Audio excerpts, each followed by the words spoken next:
selamat bertemu kembali di Chapel Siswa di semester 2 ini. Semoga belum terlambat untuk Ibu menyampaikan selamat Natal dan Tahun Baru. Biarlah damai dan sukacita Natal terus menjadi spirit bagi kita semua untuk menjalani hidup kita semakin lebih baik di tahun yang baru ini. Kita akan memulai ibadah kita, mari kita awali dengan menyanyikan lagu pujian.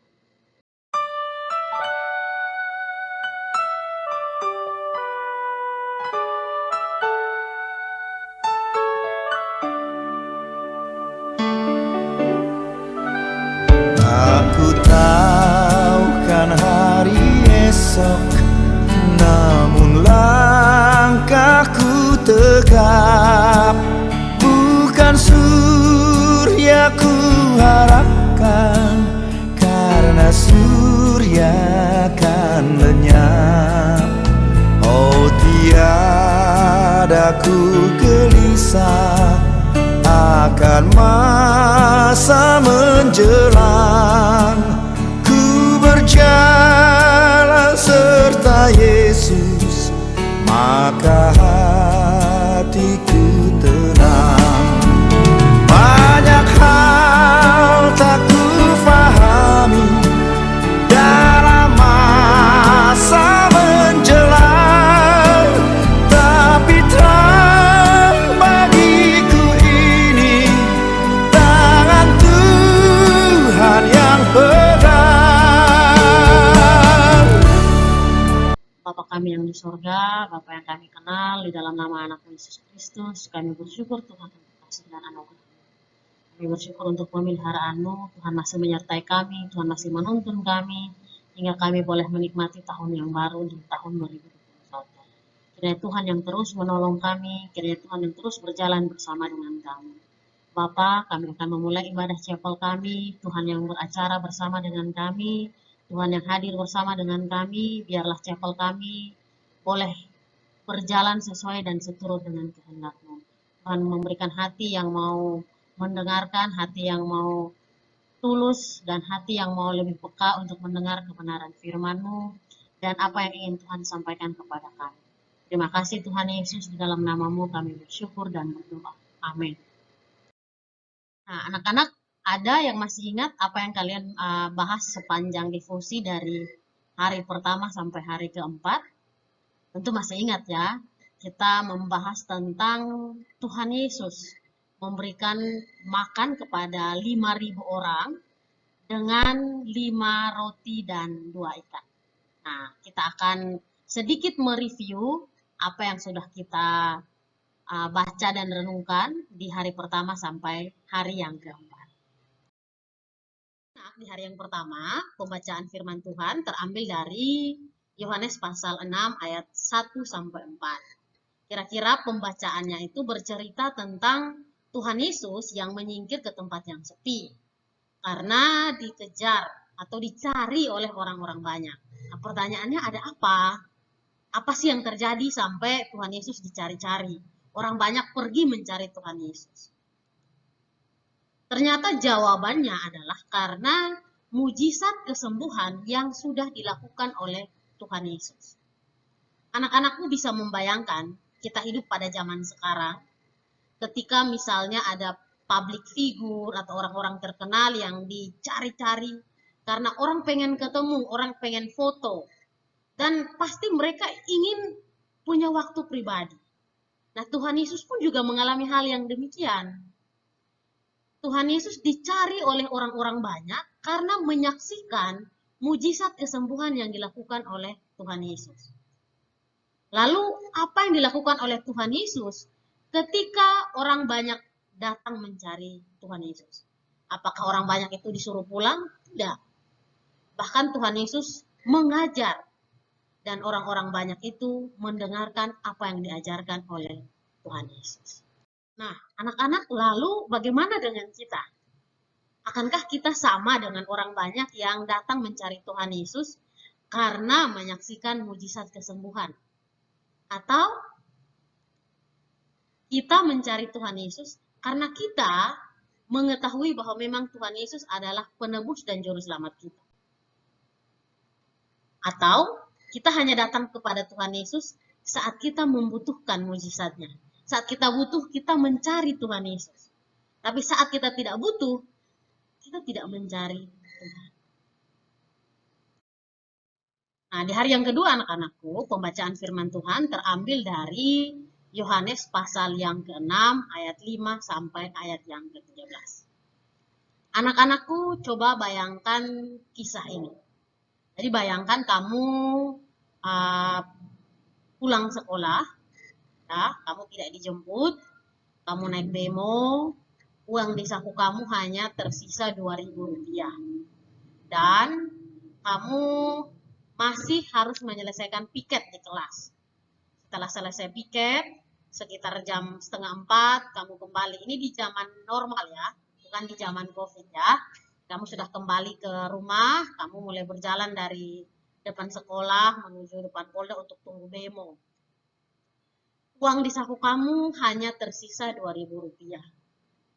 Kamu sudah sangat haus. Dan sepanjang perjalanan menuju depan polda, kamu berharap ada yang menolong kamu. Ada yang memberikan minimal 1 saja gelas aqua. Sambil berjalan, kamu berdoa, berharap ada yang masih bisa menolong kamu. Setelah tiba di depan polda, ternyata ada teman kamu yang juga lagi menunggu bemo. Dan anehnya, dia lagi memegang 2 gelas aqua. Yang satu di tangannya, dan yang satu sementara ia minum. Saat melihat kamu datang, tanpa basa-basi, aqua yang ada di tangannya itu langsung diserahkan ke kamu. Pada titik itu, apa yang kamu pikirkan? Pasti secara refleks, kamu akan bilang, terima kasih Tuhan mendengar doa saya.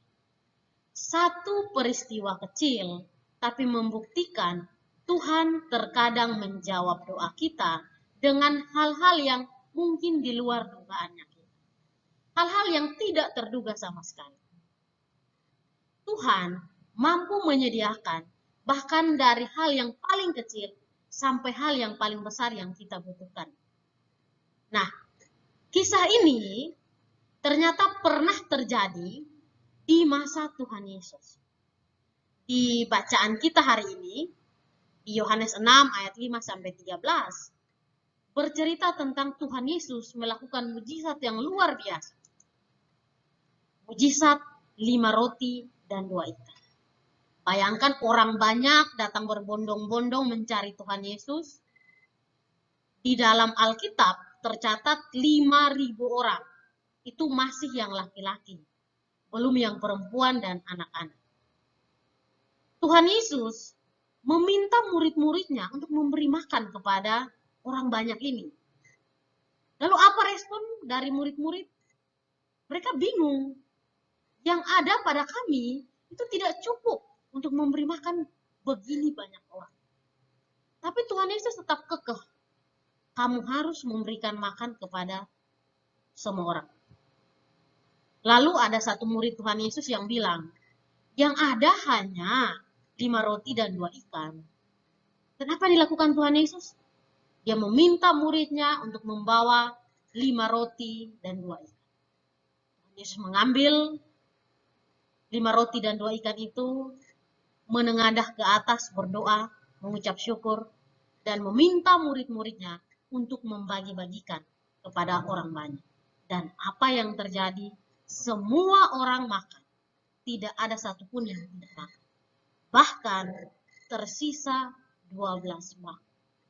Satu mujizat yang begitu luar biasa, yang sampai saat ini pun begitu fenomenal. Dan yang lucunya, apa yang dilakukan oleh orang banyak saat melihat Tuhan Yesus melakukan mujizat itu? Saat mereka kenyang, setelah selesai makan, baru mereka menyadari bahwa Tuhan Yesus itu benar-benar datang dari Allah. Mereka sampai bilang, dia ini adalah benar-benar nabi yang akan datang ke dalam dunia. Lalu bagaimana dengan kita? Kalau orang banyak menyaksikan mujizat yang dilakukan Tuhan Yesus, baru mereka mengakui bahwa Tuhan Yesus datang dari Allah. Lalu bagaimana dengan kita? Akankah kita sama dengan orang banyak yang mengakui bahwa kita percaya kepada Tuhan setelah merasakan mujizat yang dikasih oleh Tuhan? Masihkah kita percaya bahwa Tuhan Yesus yang sanggup memberi 5.000 orang makan hanya dengan 5 roti dan 2 ikan adalah Tuhan Yesus yang sama, yang sanggup memenuhi kebutuhan kita? Atau di masa pandemi ini, masihkah kita percaya kepada Tuhan Yesus? Masihkah kita percaya pada pemeliharaannya? Dalam kesulitan-kesulitan yang kita hadapi, dalam pergumulan-pergumulan yang kita hadapi, masihkah kita percaya kepada pemeliharaan Tuhan? Atau kita sama dengan orang banyak pada masa itu, yang menyaksikan mujizatnya dulu, baru kita percaya? Masihkah pernyataan Jehovah Jireh, Allah menyediakan, kita percayai? Nah, anak-anak, di hari yang ketiga, bacaan firman Tuhan masih berlanjut ya, dari Yohanes 6, pasal yang ke-14 sampai ayatnya yang ke-27. Nah, di pembacaan kita menjelaskan bagaimana respon orang banyak saat menyaksikan mujizat yang dilakukan oleh Tuhan Yesus. Kira-kira apa ya respon mereka saat menyaksikan Tuhan Yesus melakukan mujizat 5 roti dan 2 ikan? Nah, ternyata ini respon orang banyak. Mereka mengakui bahwa Tuhan Yesus adalah Nabi, Tuhan Yesus adalah Mesias. Sekali lagi, orang banyak mengakui bahwa Tuhan Yesus adalah Nabi, Tuhan Yesus adalah Mesias. Setelah menyaksikan mujizat itu. Berarti sebelum menyaksikan mujizat itu terjadi, apa yang dipikirkan oleh orang banyak? Nah, karena mereka mengakui bahwa Tuhan Yesus adalah Nabi, Tuhan Yesus adalah Mesias, otomatis Tuhan Yesus adalah penyelamat. Pribadi yang mereka tunggu-tunggu untuk menyelamatkan mereka dari penguasa Romawi pada masa itu. Karena Israel pada masa Tuhan Yesus beradab dalam penjajahannya Romawi. Makanya saat Tuhan Yesus melakukan mujizat itu, orang banyak ingin menjadikan Tuhan Yesus sebagai raja. Lalu apa respon Tuhan Yesus? Tuhan Yesus menyingkir seorang diri ke gunung. Kenapa? Tuhan Yesus tahu bahwa orang banyak hanya ingin menjadikan dia raja. Karena ingin terlepas dari belenggu penjajahan Romawi. Tuhan Yesus tahu bahwa kedatangannya ke dunia ini bukan hanya sebagai raja untuk membebaskan Israel dari belenggu kerajaan Romawi, tapi membebaskan semua umat manusia dari belenggu dosa. Anak-anakku, lalu pertanyaannya bagaimana dengan kita? Jika pertanyaannya adalah pada saat kita ada di sana pada masa itu, saat menyaksikan langsung Tuhan Yesus melakukan mujizat, apa yang kita pikirkan? Apakah kita sama dengan orang banyak yang baru mengakui bahwa Tuhan Yesus adalah Nabi, Tuhan Yesus adalah Mesias, setelah menyaksikan mujizat yang dibuat oleh Dia?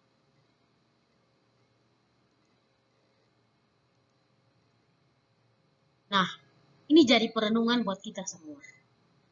Kita, manusia, terkadang baru mengakui eksistensi atau keberadaan Allah setelah ditolong atau mendapatkan berkat. Tapi, saat kita mengalami kesukaran, saat kita mengalami kesulitan atau pergumulan, apa yang kita lakukan? Apakah kita masih bersyukur? Sebagian besar mungkin dari kita tidak melakukan itu. Apa yang kita lakukan? Kita marah kepada Tuhan, kita mengutuki Tuhan, kita bilang, kenapa masalah ini harus saya alami? Kenapa hidup saya sulit sekali? Kenapa pergumulan ini datang kepada saya? Kenapa tidak kasih ke orang lain saja? Kenapa saya harus lahir dari keluarga ini? Kenapa orang tua saya harus seperti ini, Tuhan? Kita akhirnya menyalahkan Tuhan atas setiap kondisi yang menurut kita tidak baik. Nah, inilah kita, ibu dan kamu, yang terkadang mengakui kita percaya kepada Tuhan saat kita ditolong atau saat kita mendapatkan berkat. Tapi saat kita kesulitan, saat kita kesusahan, kita malah tidak mempercayai pemeliharaan Tuhan. Nah, anak-anakku, kita masuk pada review hari yang keempat. Di hari yang keempat, bacaan kita terambil dari Yohanes 6 ayat 28 sampai 40. Di dalam bacaan ini terambil cerita ya, bercerita tentang orang banyak yang meminta tanda kepada Tuhan Yesus. Nah, tanda apa? Ternyata di pemahaman orang-orang banyak, setelah menyaksikan mujizat yang dilakukan oleh Tuhan Yesus, mereka masih juga kurang percaya, kurang yakin bahwa Tuhan Yesus itu datang dari Allah. Mereka bahkan mengungkit tentang mana yang diberikan Allah kepada bangsa Israel saat mereka ada di padang gurun. Dan Tuhan Yesus akhirnya menjawab orang banyak itu dengan satu kalimat yang ada pada Yohanes 6 ayat 35. Aku bacakan Yohanes pasal 6 ayat 35. Kata Yesus kepada mereka, "Akulah roti hidup. Barang siapa datang kepadaku, ia tidak akan lapar lagi. Dan barang siapa percaya kepadaku, ia tidak akan haus lagi." Jadi dalam pemahamannya orang banyak pada saat itu, mereka hanya memahami mujizat Tuhan Yesus secara jasmani. Mereka tidak melihat bahwa Tuhan Yesus mampu menyediakan sesuatu yang kekal. Jadi mereka hanya memikirkan tentang makan sehari-hari. Tapi Tuhan Yesus akhirnya menjawab orang banyak itu dengan berkata bahwa akulah roti hidup, roti yang sejati, yang kekal. Aku datang ke dunia ini untuk menyediakan roti yang kekal. Jadi Tuhan Yesus itu tidak hanya mampu memberi makan 5.000 orang, tapi Tuhan Yesus itu bahkan menyediakan sesuatu yang kekal untuk umat manusia, yaitu apa? Rela mati di atas kayu salib untuk menyelamatkan umat manusia dari hukuman dosa. Urusan makan itu urusan jasmani, dan Tuhan Yesus sudah menyediakan. Tapi Tuhan Yesus menyediakan sesuatu yang lebih besar, yaitu kebutuhan kekal manusia. Yang terbelenggu oleh dosa, Tuhan Yesus datang dan membebaskan kita untuk bisa hidup bersama-sama dengan Allah, menikmati Allah. Nah, anak-anak, lalu bagaimana dengan kita? Apakah kita hanya percaya bahwa Tuhan sanggup mencukupi kebutuhan kita, sanggup memelihara hidup kita, sanggup memberkati, sanggup menolong, tapi kita malah tidak mempercayakan hidup kita seutuhnya kepada Tuhan. Kita hanya ingin berkat Tuhan, kita hanya ingin Tuhan menolong kita, memelihara kita, mencukupi kebutuhan kita, tapi justru hidup kita tidak kita percayakan kepada pemeliharaan Tuhan yang seutuhnya. Kita hanya ingin berkat, tapi tidak ingin hidup bergaul erat dengan Tuhan. Di bacaan kita tentang 5 roti dan 2 ikan, sebenarnya jelas sekali terlihat.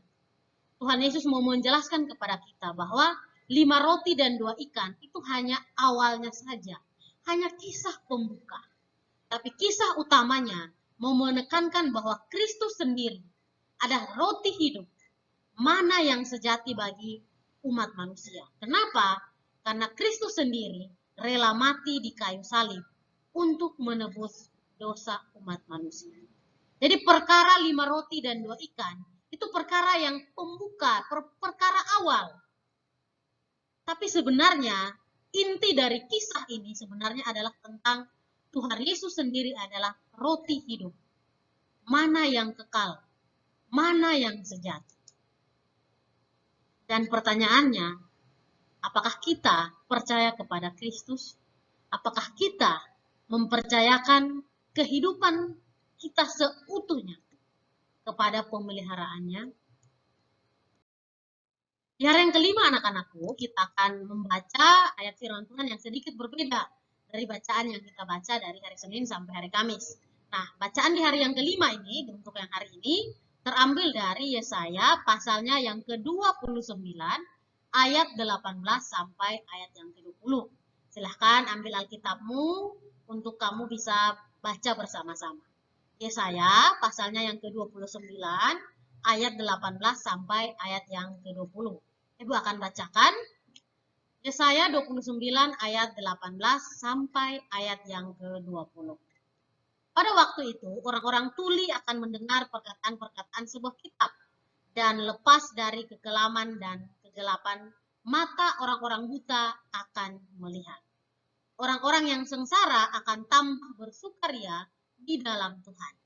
Dan orang-orang miskin di antara manusia akan bersorak-sorak di dalam Yang Maha Kudus, Allah Israel. Sebab orang yang gagah, sombong akan berakhir, dan orang pencemooh akan habis. Dan semua orang yang berniat jahat akan dilenyapkan. Anak-anakku, ayat firman Tuhan ini merujuk kepada satu pribadi. Tidak bisa ditebak siapa pribadi tersebut? Benar, Tuhan Yesus. Jadi nubuat Nabi Yesaya ini merujuk kepada satu pribadi, yaitu pribadi Tuhan Yesus. Apa buktinya? Tuhan Yesus disebut sebagai Yang Maha Kudus, Allah Israel. Sebutan ini merujuk kepada Tuhan Yesus. Kita lihat di Yesaya pasalnya yang ke-29 ayat ke-18, Yang Maha Kudus, Allah Israel. Dan ayat ini tentu merujuk kepada Tuhan Yesus. Nubuat tentang Tuhan Yesus akhirnya tergenapi. Jadi nubuat dari perjanjian lama digenapi oleh Tuhan Yesus saat Tuhan Yesus datang ke dunia. Apa buktinya? Yang pertama kita melihat bagaimana Tuhan Yesus menyembuhkan orang yang buta dan orang yang tuli. Kemudian yang kedua, Tuhan Yesus saat datang ke dunia, Tuhan Yesus tidak menemui orang-orang yang besar, orang-orang kaya dan pemimpin. Tetapi Tuhan Yesus datang kepada orang miskin dan yang membutuhkan. Hal-hal ini membuktikan bahwa nubuat tentang Tuhan Yesus itu sudah tergenapi. Dan ini menolong kita sebagai umat percaya untuk memiliki pengharapan karena anugerah dari Kristus sendiri. Kita tahu bahwa Tuhan Yesus sudah menggenapi semua nubuat yang dinubuatkan oleh nabi-nabi di perjanjian lama. Saat Yesus datang ke dunia, Tuhan Yesus memberikan satu pengharapan kepada umat manusia bahwa umat manusia memiliki kehidupan yang kekal bersama dengan Allah. Nah, pertanyaannya, di masa pandemi seperti ini anak-anakku, masihkah kita menaruh pengharapan kita kepada Yang Maha Kudus Allah Israel? Atau justru kita menaruh pengharapan kita kepada hal-hal yang lain? Anak-anakku, kita sampai pada akhir dari khotbah chapel ini. Ada 3 poin penting yang akan kita pelajari bersama mengenai bacaan kita hari ini. Yang pertama, Ibu coba bacakan. Yesus malah menjawab, tidak perlu mereka pergi. Kamu harus memberi mereka makan. Ini bisa kita baca dari Matius 14 ayat 16. Nah, disinilah letak pesan pertama, yaitu kepedulian. Yesus itu peduli terhadap masalah yang dihadapi oleh para pengikutnya. Dan Tuhan Yesus ingin murid-murid juga memiliki kepedulian yang sama. Jadi teladan Tuhan Yesus menolong kita sebenarnya untuk menyadari bahwa ketika Tuhan Yesus menyediakan kehidupan yang kekal bagi kita, maka kita pun juga harus meneladani apa yang dilakukan oleh Tuhan Yesus. Yang pertama adalah kepedulian. Apakah selama kita menjalani hidup kita di dunia ini, kita peduli dengan orang-orang yang membutuhkan? Atau kita lebih nyaman hidup dalam kenyamanannya kita, dalam zona nyamannya kita, sampai-sampai kita lupa bahwa ada orang yang betul-betul membutuhkan pertolongan kita. Tidak perlu harus melakukan hal-hal yang besar, hal-hal yang luar biasa, hal-hal kecil tapi tepat pada waktunya bagi orang-orang yang membutuhkan, itu sangat luar biasa. Seperti tadi Ibu gambarkan dalam ilustrasi tentang 1 gelas aqua. Jika gelas aqua tersebut dikasih ke kamu, dan kamu sementara meminum 1 botol besar aqua, itu tidak ada artinya. Tapi di saat kamu betul-betul membutuhkan, itu betul-betul berarti. Jadi anak-anakku, mari kita memupuk rasa kepedulian kita. Belajar dari teladan Tuhan Yesus yang tidak membiarkan orang banyak itu pulang dengan perut kosong, tetapi dengan perut terisi. Masihkah kita merasa ada dalam zona nyamannya kita tanpa peduli dengan teriakan-teriakan kebutuhan dari orang-orang terdekatnya kita? Jika saat ini ada sesuatu yang berlebih, maukah kita berbagi dengan mereka yang membutuhkan? Atau kita ingin menikmati itu sendiri? Poin kedua yang bisa kita pelajari dari kisah kita tentang 5 roti dan 2 ikan adalah belajar untuk menghargai. Terkadang penghargaan kita itu datang pada sesuatu yang besar, bukan untuk sesuatu yang kecil. Kita lupa untuk bilang terima kasih kepada mama yang dengan rela bangun pagi untuk menyiapkan sarapan. Kita lupa untuk bilang terima kasih kepada papa yang bekerja keras untuk mencukupi kebutuhan kita, yang memastikan kita makan, uang sekolah tercukupi, uang jajan tercukupi, paket data ada, device kita baik. Kita lupa berterima kasih. Kita menghargai yang besar dan lupa menghargai tindakan-tindakan kecil, tindakan-tindakan sederhana yang dilakukan oleh orang-orang terkasih di sekeliling kita. Mari anak-anak, kita belajar dari teladan Tuhan Yesus. Menghargai hal sekecil apapun itu. Sekecil 5 roti dan 2 ikan. Tapi ketika ada di tangan yang tepat, dapat digunakan untuk menjadi berkat bagi orang banyak.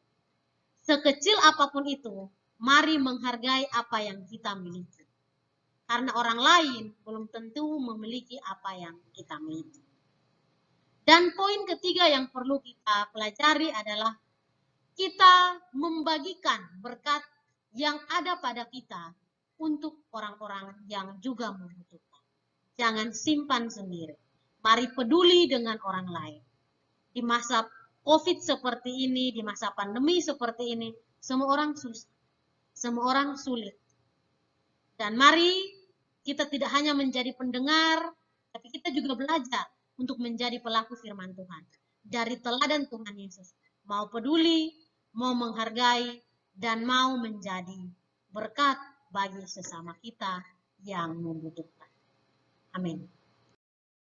Anak-anakku, mari kita tutup ibadah kita dengan berdoa. Mari kita berdoa. Bapa yang baik, kami bersyukur untuk kasih setiamu. Kami bersyukur untuk anugerah yang Tuhan masih berikan kepada kami. Kami masih diberikan kesempatan untuk menikmati nafas kehidupan. Kami masih diberikan kesempatan untuk mendengar kebenaran firman-Mu. Biarlah kebenaran firman yang sudah kami baca dan kami dengarkan tidak berlalu begitu saja. Tuhan Yesus, tolong kami. Biarlah kami boleh meneladani Engkau dalam menjalani setiap aktivitas kami. Terutama kami boleh peduli, kami boleh menghargai, dan kami boleh berbagi berkat yang Tuhan sudah berikan kepada kami, kepada orang-orang yang membutuhkan. Tuhan tolong kami, terutama anak-anak-Mu.